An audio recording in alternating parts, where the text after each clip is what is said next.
para anggota sudah habis, tapi sebelum kepimpinan saya bolak-balik dikirimi Kiai Maman Imanul Haq. Kalau enggak saya kasih nanti bahaya saya di luar. Jadi kami persilakan Pak, tapi yang lain jangan lagi ya, nanti molor. Persilakan Pak Kiai.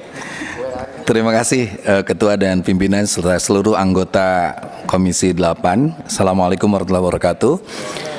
Pertama-tama saya mengucapkan selamat Pak Menteri, Wakil Menteri, Kepala Badan, Wakil Badan, dan seluruh yang telah mengemban amanat. Yang pertama, saya justru menggarisbawahi bagian akhir dari paparan Bapak tentang Kementerian Agama yang terus diprotoli gitu. Nah, ada dua hal Pak yang selalu saya lihat. Kemampuan manajemen Kementerian Agama itu tidak mau atau tidak mampu sehingga terus diprotoli. Itu pertanyaan yang sering diulang-ulang. Maka saya ingin menggarisbawahi pidato Presiden bahwa pejabat harus berani. Maka saya minta Pak Menteri dan apalagi sahabat saya, orang tua saya Pak Romo Syafi'i harus berani ganti staf Bapak di tingkatan eselon yang akan mengganggu Kementerian Agama. Saya minta itu Pak. Yang kedua, penyelenggaraan haji ini atau segregasi penyelenggaraan haji ini sesuai dengan Rekom KPK. Yang pertama, bahwa regulatornya ada di Kementerian Agama. Yang kedua, BPKH sebagai pengelola keuangan, tapi harus mandiri, tidak hanya sekedar jadi kasir yang diminta, tapi tidak diminta pertimbangan buat apa uang itu dipakai. Seperti itu. Jadi saya minta BPKH harus lebih mandiri. Dan yang ketiga baru operator, yaitu Badan Haji, Gus Irfan, sahabat saya Pak Bang Dalhil. Pertanyaannya adalah kita harus mempercepat revisi undang-undang, baik itu haji atau BPKH. Yang kedua juga sinkronisasi di PAN-RB, termasuk meyakinkan apakah Badan Haji ini pun termasuk umrohnya atau tidak. Itu perlu diperjelas.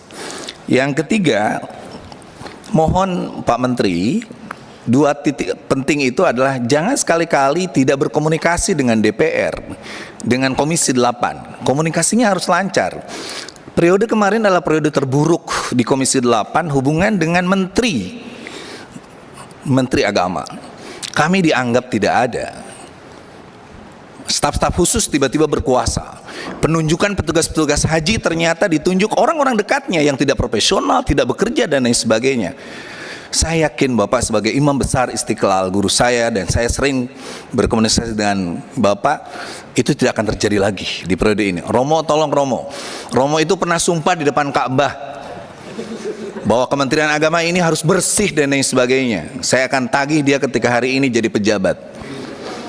Yang kedua, jangan mengabaikan DPR. Kalau DPR itu kan hanya institusi, kita bisa ngobrol baik-baik, tidak perlu menghindar-hindar ketika ada pansus dan lain sebagainya.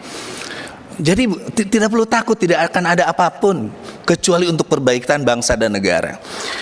Yang terakhir, saya ingin yang fatwa MUI itu dipercepat Pak Menteri Agama. Dalam tahapan kita itu kan ada fikih yang kita boleh berbeda, tetapi ada fatwa, public opinion yang tidak juga mewajibkan kita bisa.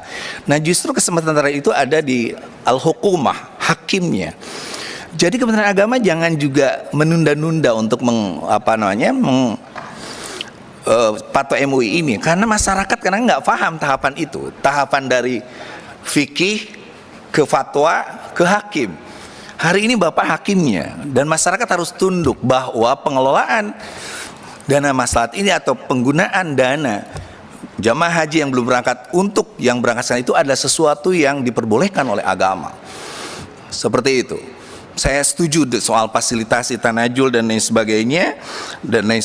Pada intinya kami memohon dari para pimpinan dan kita semua untuk akselerasi Badan Haji ini secepatnya, agar sekali lagi saya menggarisbawahi pelaksanaan haji di tahun ini betul-betul lebih baik dan tidak hanya sekedar memunculkan pelayanan terbaik di satu sisi, tetapi pengeluhan terbaik di sisi lain.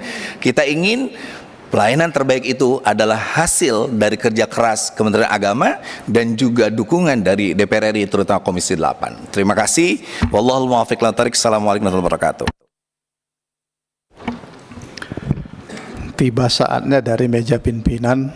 Saya tidak tahu ini dari mana dimulai.